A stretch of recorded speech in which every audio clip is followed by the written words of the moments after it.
a proof of filiation at the very least. But there are many opinions on this, contra and pro. But the point is, under this treaty, once a child is born, he is granted protection rights. Now, of course, we have to read this law, which is part of the law of the land, with the provisions of the Civil Code, the Family Code, and the 1987 Constitution on citizenship. Now, it is very clear from the arguments of the four amici curiae that you do not distinguish between legitimacy or illegitimacy. That's what they brought up, parang regardless if the child is legitimate or illegitimate. This CRC, which was submitted, protects that. Is that what you're saying? It supports. Categorically. I see. All right. So we were in the issue of the legitimacy and illegitimacy because of the CRC. It protects the child.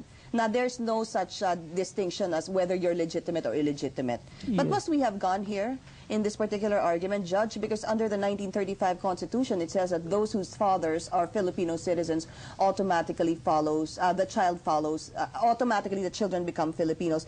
And right there, it doesn't say whether a child is legitimate or illegitimate. So, kailangan pa ho ba talagang ipasok itong Convention on the Rights of the Child? Because ang nilaban naman ng mga on the PO shouldn't be disqualified ay wala naman talagang nakapaloob na nakasulat na kailangan legitimate ka or kailangan illegitimate ka noong 1935 Constitution. Precisely without this CRC, the Supreme Court will not be able to squarely rule on this case because according to the four amici curiae and even to Father Bernas using his words murky, the facts of the case are lacking, only 2 documents.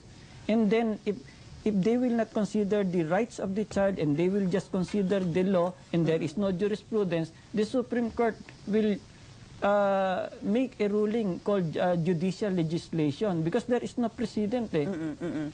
Ito, another question from one of our viewers. How come the siblings of FPJ are American citizens? How did they become American citizens? Does the treaty apply here? In the oral arguments, in the pleadings, and all the papers, the facts of the case, the documents presented are really very conflicting. And I have heard in the argument that the only documents considered and even not stipulated upon are the birth certificate of Po and the marriage contract. But regarding the other documents referring to the other siblings of Po, they are never even admitted. I guess it's just a some sort of siguro clarification from one of our viewers kasi parang ginagamit niyo po itong CRC na isang batayan hindi ba ho? Pero siguro ang tanong po nila, kung itong ginagamit ninyong batayan, bakit lahat ng kapatid ni FPJ ay Amerikano? Paano sila naging Amerikano at si FPJ Pilipino? Parang ganun po. I respectfully submit that in the oral arguments and the pleadings, that fact is not even one of the issues. And yung mga kapatid niyan, it is not true. I have heard so many arguments which stated that all the brothers, all the sisters of Po are Filipino citizens. Meron ho ba talagang nakapagbigay ng linaw kung yung mga kapatid ni FPJ ay talagang Amerikano o Filipino citizens? Actually, that issue is in passing. That is not even one.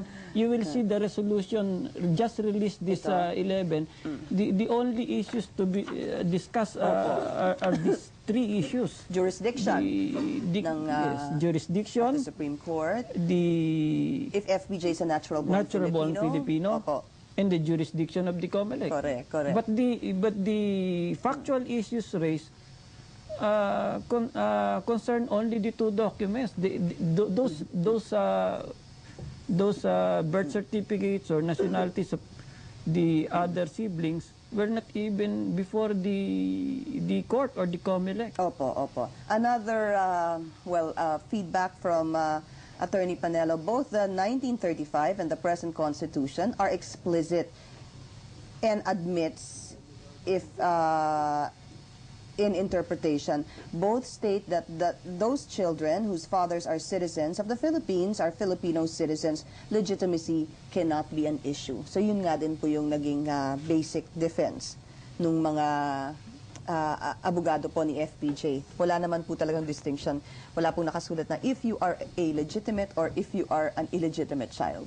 But precisely that is the very, very issue that is being tackled in the Supreme Court. Will they issue a ruling, a new ruling, unprecedented ruling that will sustain that position of Father Bernas?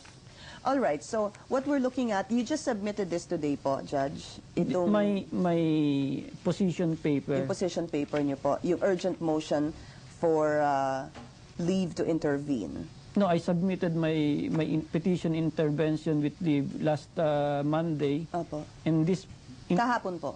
last hindi, Monday. Nung, a week ago po. And then it was duly noted. And then this intervenor's position paper with all the other required papers were required under the Supreme Court resolution dated February 19 to be filed 12 o'clock noon this Alright, so umabot naman po ito. Umabot po ito sa Korte Suprema dahil ang item po namin kanina is that maybe in a matter of days daw po, the Supreme Court may actually have a ruling on the disqualification case of FPJ. It is very hard to speculate on that because the Supreme Court may require other papers. Hindi po. We just read that news item galing po sa spokesperson ng Supreme Court. Well, si the best evidence or the best paper to consider is this latest resolution, February 17, which states that is 1:30 a.m. at the closing, requiring the parties and everyone to submit simultaneously position papers 12 noon, February 23, 2004. Alright. Now, the amicus curiae, but the court said never omitted or never said that upon submission, submitted na Hindi, kaya nga, case na so ito. Feb 23 na po eh. So this is the last day nga po. So at any given time, it may take days, it may take weeks or even months, the Supreme Because Court. the resolution itself did not say, usually a resolution will say upon submission submitted.